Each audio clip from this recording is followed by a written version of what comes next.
All right, honey, what's going on? Good morning, Mr. Austin. How are you today? I'm doing good. You doing all right? Good, thank you. Are you working hard? Very hard, sir. WWE has steadily declined in popularity for decades due to its poor wrestling product. But do recent shifts within the company and the industry signal a change? You've got to understand what direction this company is now going. You, take that, and if he can't read, you read it to him.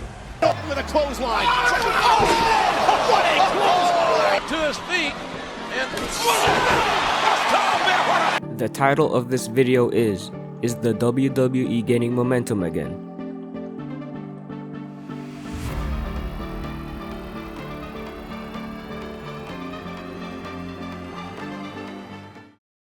WWE achieved the height of its popularity in the late 90s and early 2000s during what became known as the Attitude Era.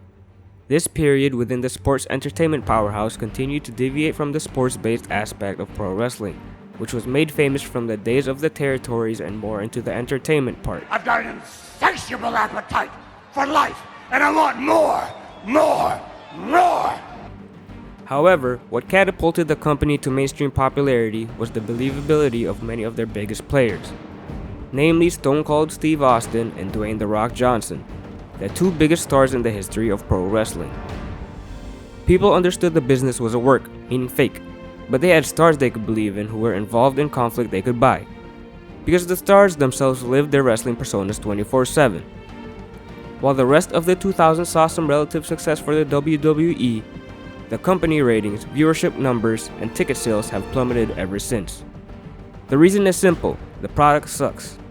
For years, the company has insisted on going all in egregiously phony TV programs, overly scripted and bad material, obnoxious production value, and just straight up terrible wrestling. from behind!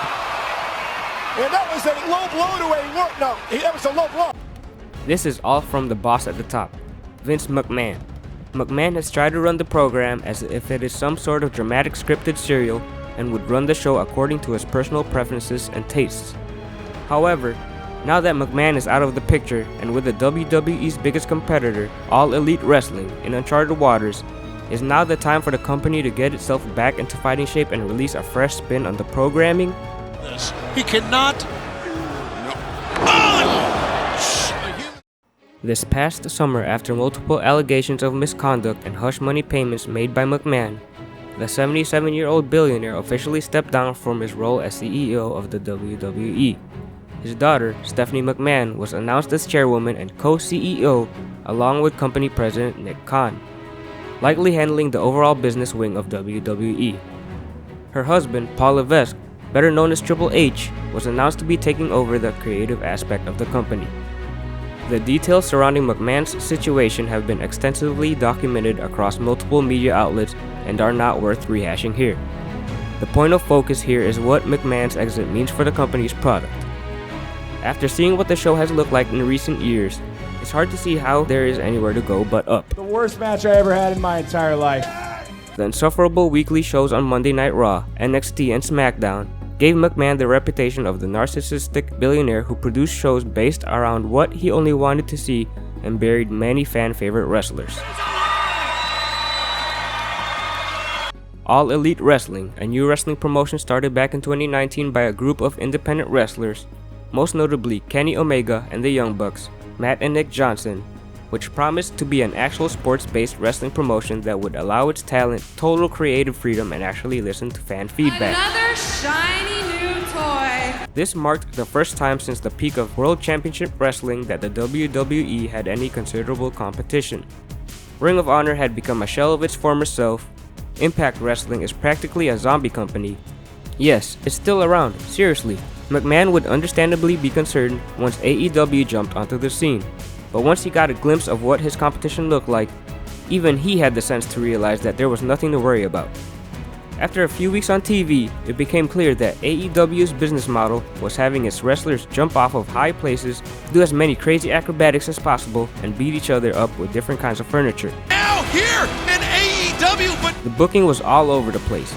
The matches made no sense, and the shows overall were just incoherent. It was no wonder that McMahon decided to kick up his feet and release talent by the handful, allowing them to run off to the competition. 2 years later, however, AEW CEO Tony Khan did something wrestling fans never thought they would see again: bring CM Punk back to the world of pro wrestling after 7 years. From the moment he debuted, Punk distinguished himself from the rest of the AEW roster by putting on believable programs that audiences can care about, whether on the mic or in the ring. Khan then signed Bryan Danielson, arguably the greatest wrestler in the world, who for the first month became the best on-screen heel in wrestling. For a moment, it seemed as if AEW was starting to shape up as a wrestling promotion. However, Punk was later injured, taken off television for a few months, returned briefly, and is now suspended after a backstage altercation with Kenny Omega and the Young Bucks, the EVPs of the company. Danielson was soon booked into an ineffective faction with an undercard talent, and is now involved in a dull feud with Chris Jericho. I am sick of you trying to poach my guy, Daniel Garcia! To top it all off, the handful of stars fans actually want to see end up horribly misbooked or simply absent from the shows altogether. This is terrible. oh man! Oh, did you hear that? The skull. While fans have had the impression of the WWE as the big evil corporation that sabotages all their favorite wrestlers, they are mostly rooting for Triple H to oversee the creative decisions at WWE. One reason being that he was one of the biggest wrestling names that fans grew up watching at a time when audience viewership was at its highest. Another being that Triple H is a creature of pro wrestling, not sports entertainment. He has admired some of the most prolific figures from the days of the territories, such as Ric Flair and Dusty Rhodes. I am Ric Flair, the President of the United States! Levesque has also stated his wishes for what modern wrestlers need to learn going forward. In a recent interview, he explained how he would like talent to be less focused on the types of moves and spots they do, and more on telling a captivating story. Not the meticulously scripted, overly cartoonish and phony types of stories that fans have come to expect from the WWE, but believable storylines between athletes involved in sports-based confrontations that fans can buy into. That is all it's gonna be! For the longest time, Levesque was the main force behind the company's developmental program, NXT, WWE's best show for a while until McMahon and his army of TV writers turned it into some kind of game show. But Levesque will have to do far more to prove his team deserves attention again. A swift and massive shakeup within the company's creative department is sorely needed. Levesque will surely need to get rid of their entire writing staff. I say this as a writer. We clearly do not belong in the pro wrestling business, especially those of us that has never understood or are unfamiliar with the way it should be presented. Ball slide, Chavo grab it, up on throw by Chavo, and he's gonna fly! Springboard!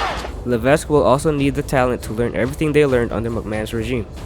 Mainly that they are not performers or actors, but athletes in a combat-based sport. In other words, they need to believe themselves as pro wrestlers. Look out! Rock bottom time! Setting him up! Rock bottom by Road Dogg! Got him!